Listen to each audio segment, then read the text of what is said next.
Layl surasi Mekkede nazil bo'lgan. Jami 21 oyat. Nihoyatda shafqatlik va mehribon Allohning ismi bilan boshlayman. Qorong'uliqi olamni qoplagan kecha bilan qasamki, yo'rg'an chog'dagi kunduz bilan qasamki, ayolni yaratgan zot Alloh bilan qasamki, sizlarning amalinglar shak shubisiz xilma-xildir. Pul milni Allah'ның razılığı üçün sərf qılğan, təqvadarlıq qılğan, kəlimi təvhidni təsdiq qılğan adamga kelsak, onunğa biz yaxşı yolni muyassar qılıb berimiz. Bexillik qılıb Allah'ның savabıdan özünü behacət hisablığan, kəlimi təvhidni inkar qılğan adamga kelsak, biz onunğa yaman yolni muyassar qılıb berimiz. O dozaqqa taşlanğan çağda onun meli heç narsiga asqatmaydı.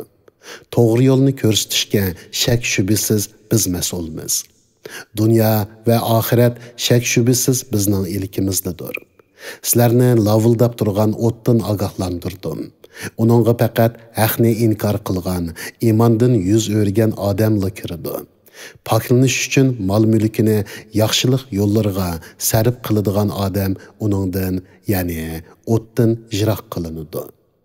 Onun qilgan yaxshiligi birovning yaxshiligini yondirish uchun emas, faqat ulug' Parvardigorning roziligi uchundir.